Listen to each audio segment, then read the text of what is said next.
తనకు దొరికిన చోట వెళ్ళి పచ్చిగడ్డి తిని తన జీవితం ఏదో తను అక్కడికి ఒక గుంట నక్క వచ్చింది. గుంట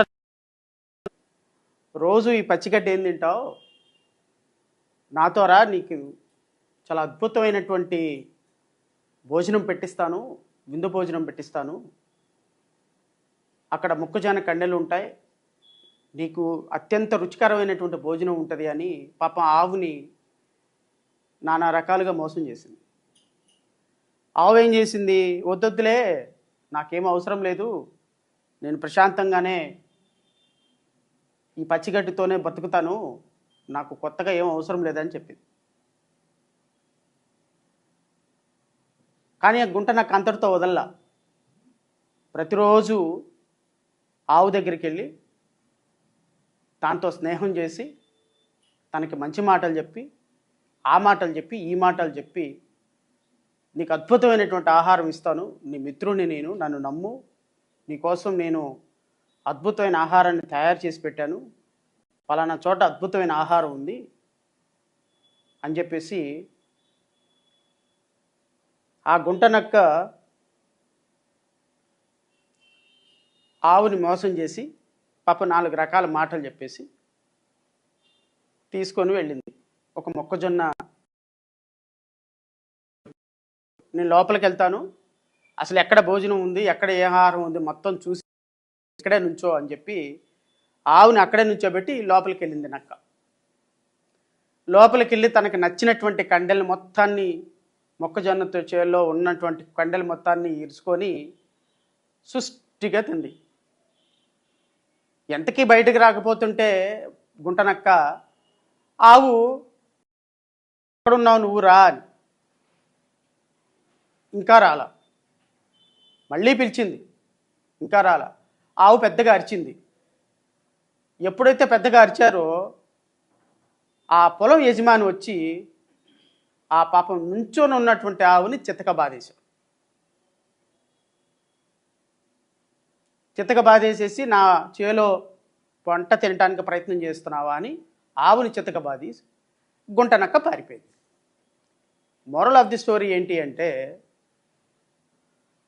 పాపం తన జీవితానికి తన కూతురు చనిపోయింది అని సుగాలి ప్రీతి వాళ్ళ మదరు ఒక ఉద్యమం చేసుకుంటూ వెళ్తూ ఉంటే ఆమె దగ్గరికి వెళ్ళి మాయ మాటలు చెప్పి, నీకు న్యాయం చేస్తానని చెప్పి, నీకు అద్భుతమైన విందు ఉంది అని చెప్పి ఆమెను తీసుకొని ఒక చేలో దగ్గరకు వచ్చి, మీకు ఏ రోజైతే మంత్రి పదవి వచ్చిందో, ఏ రోజైతే ఉప ముఖ్యమంత్రి పదవి వచ్చిందో, ఏ రోజైతే మీ అవసరం తీరిపోయిందో, పాపం మీకోసం ఆవిడ అరిచింది. ఏమండి, 15 నెలలు అయిపోతుంది, ఇంతవరకు నా పాపకు సంబంధించినటువంటి కేసు ఏం తేలలేదని అరిస్తే, నిన్న గౌరవ ఉప ముఖ్యమంత్రి గారు మాట్లాడినటువంటి మాటలు ఏంటి అనేది మీ అందరూ కూడా ఒకసారి వినాలి. ఎందుకంటే ఉప ముఖ్యమంత్రి గారు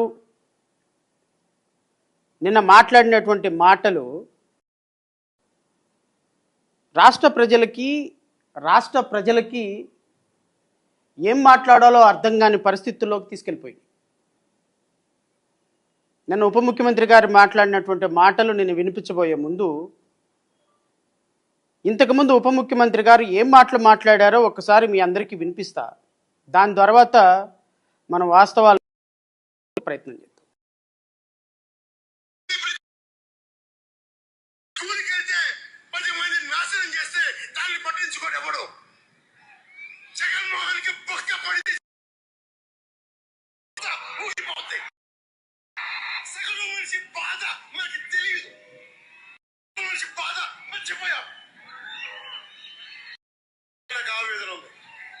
ఏడుపు వస్తుంది. తప్ప జగన్మోహన్ రెడ్డి కాదు, మంది. మనకు పౌరుషం చచ్చిపోయింది. ఇందాక తినాలని చెప్పినట్టుగా ఇది మళ్ళీ వినాల్సిందే రాష్ట్ర ప్రజలు. సుగాలి ప్రీతి 14 ఏళ్ళ పెట్టింది. స్కూల్కి వెళ్తే 10 మంది నాశనం చేస్తే దాన్ని పట్టించుకోడు ఎవడు. జగన్మోహన్ కి బొక్క పడితే చిన్న కులకాయ పడితే రాష్ట్రం అంతా ఊగిపోద్ది. సగటు మనిషి బాధ మనకి తెలియదు. సగటు మంచి బాధ మర్చిపోయా. నిజంగా నాకు ఆవేదన ఉంది, ఏడుపు వస్తుంది.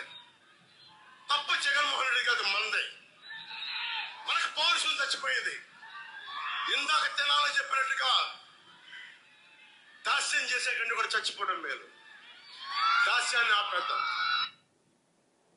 సుగాలి ప్రీతి 14 ఏళ్ల బిడ్డ గౌరవ ఉప ముఖ్యమంత్రి గారు ఒకప్పుడు మాట్లాడినటువంటి మాటలు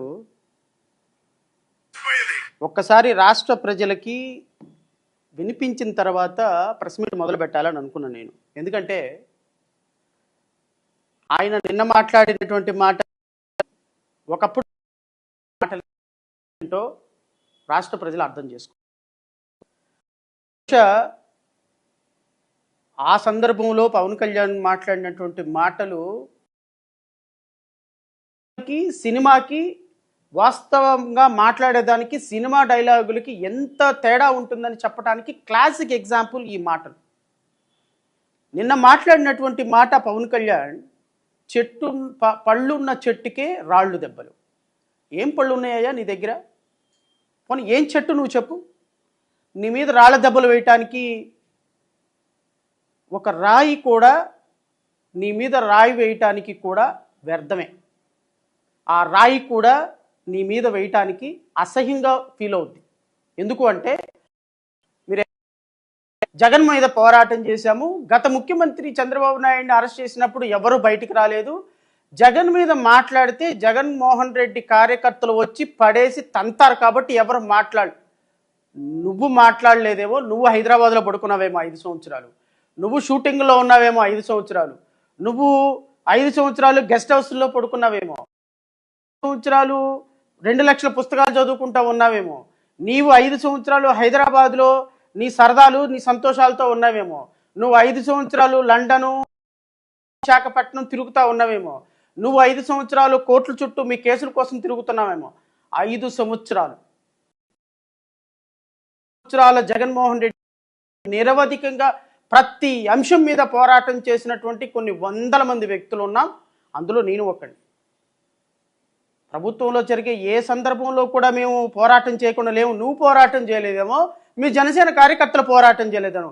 ఇక నువ్వు పోరాటం చేయకపోతే ఇంకెవరు పోరాటం చేయలేదని అనుకుంటారా? మీరు పోరాటం చేయకపోతే ఎవరు ఈ రాష్ట్రంలో పోరాటం చేయలేదనుకుంటారా?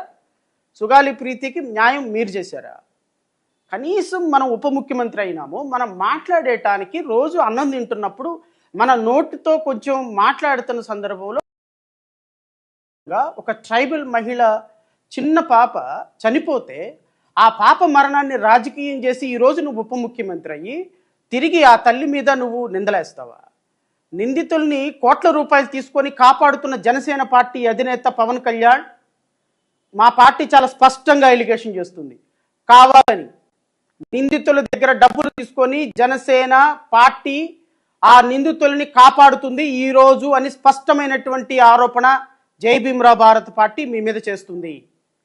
ఇది 100% వాస్తవం.